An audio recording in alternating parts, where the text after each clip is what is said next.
All right, everyone. Hydrogen Hillary Clinton's Libya is basically a hellhole. Those slave markets that you've heard about in Libya, they're out in the open. You can buy. Oh yeah, you could buy a human being. That's actually real. Now, the first thing is I haven't heard much of an outcry from racial advocates over here about the fact that because of Hillary Clinton and Barack Obama, there is a huge amount of actual literal slavery. I'm not talking, well, you're a debt slave. I'm not talking, oh, the man gets you down, we live in, a police state or something. I'm talking about legit, actual, bona fide slavery where, hey, I will give you $100 and you give me this person in shackles and, maybe they're a sex slave, maybe they're a domestic slave, maybe I'm going to put them on a plantation. It actually exists. Not just in Libya, though. Let's remember that Haiti is filled with slaves. I think it was, what was it? 1 out of every 20 people in Haiti is enslaved? That's terrible.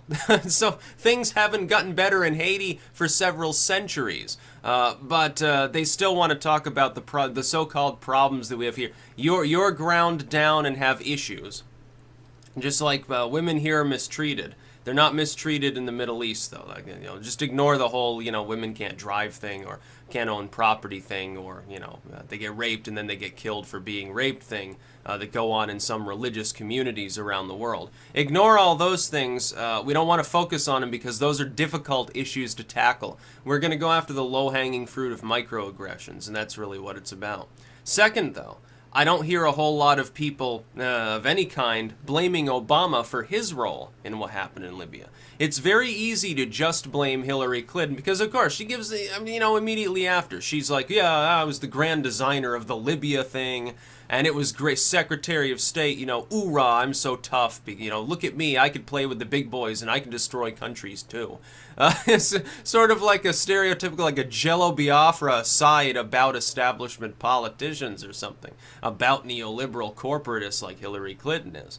But the fact that she came and said, oh, we came, we saw he died, haha, and then she does her evil laugh and takes very glowing, very visible credit for liberating Libya, wink, wink, nudge, nudge. They're free now. They're free to be enslaved by tribal warlords instead of living in a state that's marginally developed, where they just have, the fairly generic strongman, charismatic dictator for a leader, but at the very least he throws people lots and lots of oil-based welfare. People's lives improved. Here were the same people that wanted you to believe that Venezuela was some glorious state, until they went into depression mode. Until then, Venezuela was great because of socialism, but Gaddafi in Libya with a similar model, horrible evildoer. Horrible evildoer for, basically diplomatic reasons. I'm not exactly sure why the discrepancy there. The American left that sided with Hillary Clinton very visibly on the Libyan issue. Gaddafi's terrible on human rights, horrible person. They mollycoddled Venezuela. Oh, no, Chavez is such a great man. Look at how fast Venezuela is developing. Just ignore the oil price glut that's probably forthcoming if we ever develop new technology, and we did. It's not just Hillary's fault, though. Hillary Clinton's a bad hombre, as Trump would put it. But Obama was bad, too. I see this bullcrap ranking thing posted around sometimes. They're like, Obama's the 14th greatest president. Bullshit. Now, one look at Libya will tell you his foreign policy chops were zero. The only foreign policy details that he ever got right were twofold. The Cuba deal, which I must disagree with Trump on. I don't think it needs to be renegotiated. I think we should have less stringency involved with travel and trade with Cuba. I think we should rip up all remaining vestiges that there was ever a problem in our relationship. Regardless of what they do, we should ignore any antagonism that comes from within their government temporarily, so that eventually at some point they'll be like, well, things are pretty cool. Less fiscal stress means less likelihood of continuing to follow the fringe path of hardline communism and protectionism that they've been under for so long. That and being willing to call out the Israeli state when it was being, Netanyahu there was trying to insult Obama.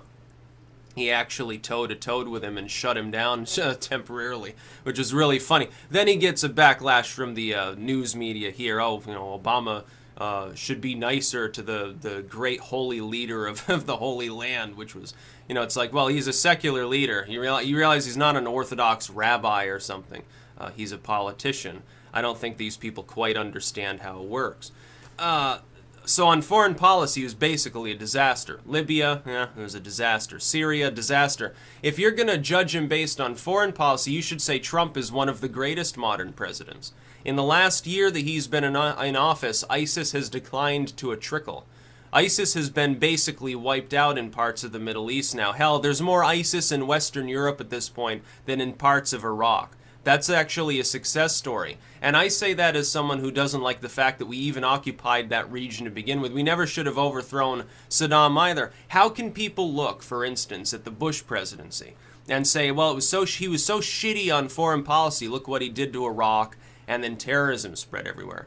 Obama took that and magnified it threefold, because he did the same thing, not only continued in Iraq, he also expanded it to both Syria and Libya, and ultimately the buck stops with him, not with Hillary Clinton.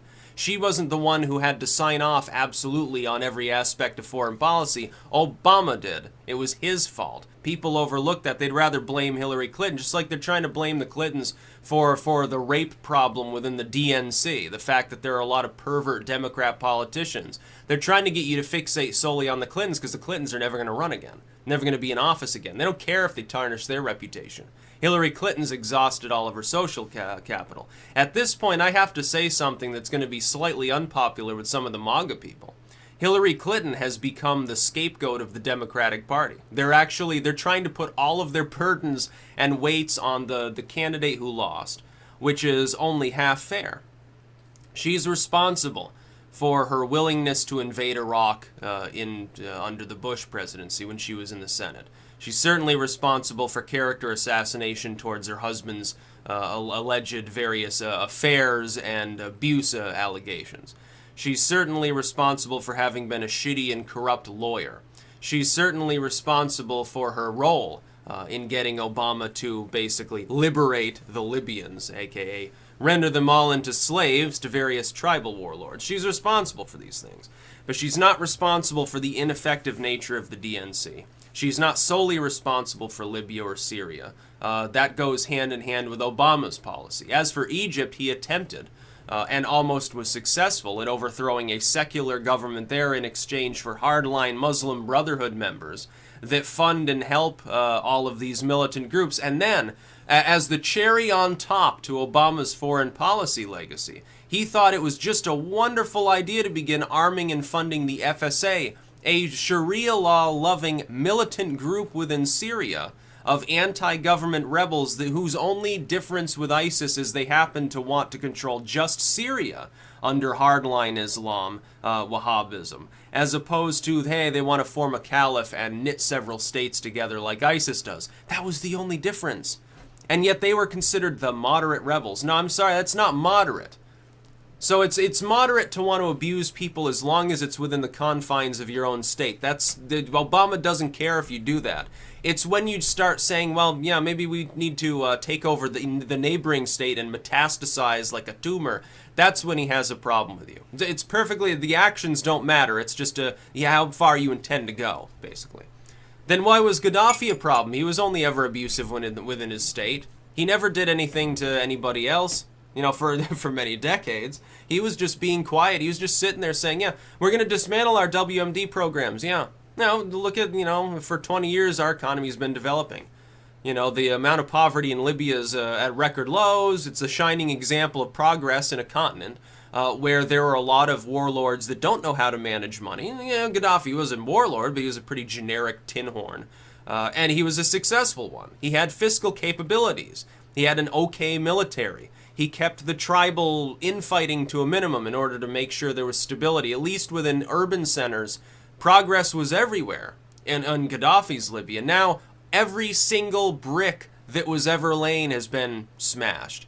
Every bit of social and fiscal progress Libya ever experienced is gone. Government forces are just as corrupt as the tribal warlords. That's the problem. When you had a strong man, you had stability. Now you don't have that. But it's not just on Hillary Clinton. She can take the major blame. But Obama is complicit. He was the president at the time. People are forgetting that and proclaiming, oh, he was a near great president. He's like a JFK level. Bullshit. His foreign policy brought us to the brink of World War III. Now we've got to piece together what's left, and we have Trump to do it. You know, you people on the neoliberal left will eventually realize, if Trump fails, how bad Obama really was. You're willing to say, well, Trump's ineffective. He doesn't know what he's doing. His foreign policy so far looks pretty good.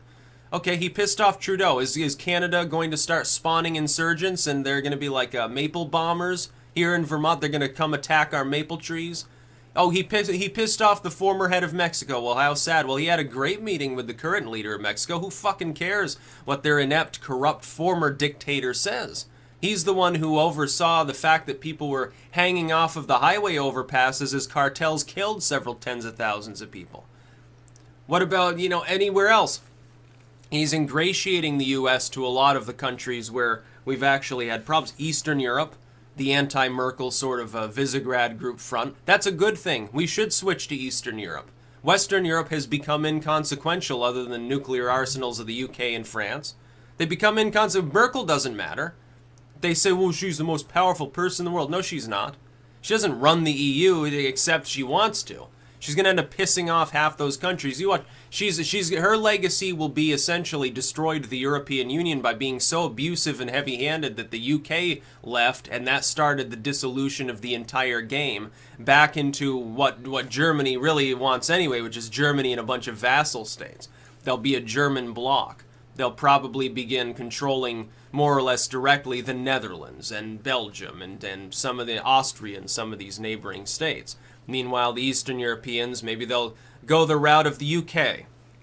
Maybe there'll be a separate sort of confederation, a looser, less abusive one under French or Scandinavian leadership or something. Who knows what'll happen? Trump's foreign policy so far has not been a disaster. A lot of people want to say, well, he's pissing off all our allies. Obama did that over and over. He destabilized Libya. He destabilized Syria. He destabilized, temporarily, Egypt. There's 3 countries right there. He never pulled back in Afghanistan. When he finally did pull back anywhere, it was too early and in Iraq, and then ISIS came in swarming. Now, Trump was fundamentally wrong during the campaign when he said, oh, Obama caused ISIS because he withdrew from Iraq. No, ISIS was already there, but the way he's right is that ISIS was just a slow smolder. It erupts into an open flame when you have a power vacuum. That's what happened with Al-Qaeda in Iraq, by the way. That was the whole problem to begin with. There was a power vacuum because Saddam was the only thing gluing the state together. Now you've got Libya and Iraq both destabilized. Syria is beginning to recover, but only because we've stepped aside now and allowed Assad to restore order in his own sovereign nation. What gave Obama the thought that he had the right to unilaterally, without a declaration of war, begin firing missiles over there? Now, Trump did that once, and I completely disagreed with his assessment. I do not think that their air base should have been hit by missiles. Ultimately, though, beyond that, we've been playing nice at this point in Syria. We should partner directly with Assad. We should. So should the Russians. We should be. There's another thing. People aren't giving him credit for this. He is trying to maintain some semblance of stability with the Russian state, to have some degree of normalcy in our relationship. And it's hard, because every other politician seems to want to pretend that it's the 1950s. That's becoming a severe diplomatic problem. Guess what? Which one is more likely? Trump called up Vladimir and said, hey, I want you to shitpost on Facebook. I think it'll help me to win the election.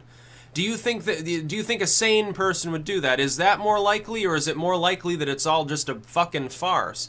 And that the media and a lot of the politicians are just pissed at Trump, or they're worried about him for good or bad reasons within their own minds, you know, maybe malevolent, you know, well, we're corrupt and we're worried Trump will, get rid of us because we're corrupt. He'll expose us to the public spectacle that we should be. Or maybe they're not corrupt and they think that Trump's corrupt and they're just delusional. Who cares, though? Doesn't it make sense to work hand in hand with, or at least be tolerant towards, the only other nation in the world with an arsenal capable of wiping us out, man, woman, and child?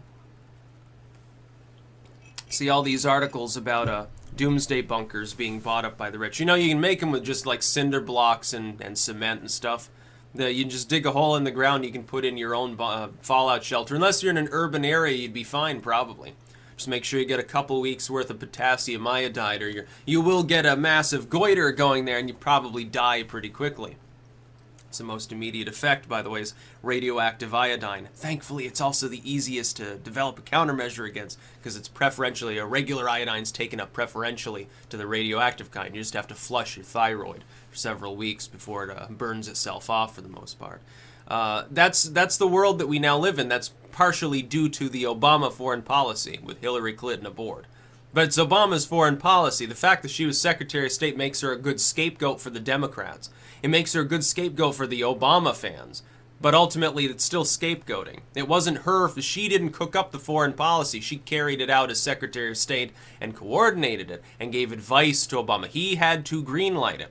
And then the other part is the Bush foreign policy. Bush really fucked things up. He began all of this shit. He deserves the title of worst president we've ever had. I mean worse than Richard Nixon easily. Certainly more inept than any Jimmy Carter on steroids situation. More inept than his daddy. A total miserable failure. Obama's foreign policy, at least, was no better. And his domestic policy was, hey, the economy's in shambles. Let me tax people some more. That'll help the situation. No, it didn't. It really didn't. You kicked the can down the road for half a decade. Things began to recover organically because markets adapted to your own ineptitude. And now Trump comes in and all of a sudden everything's booming. And the reason why it's booming, and by the way, I think at this point I'll predict will continue to boom, which is a good reason he wins in 2020, I think. Unless we have like a massive bubble pop, or the Bitcoin bubble or something. It's simply his charisma. He's simply a jobs and economy man. That's been the symbol of what Trump is for 30 years. So the fact that he's in the White House helps consumer confidence. That's all it is. That's about all. Peace out.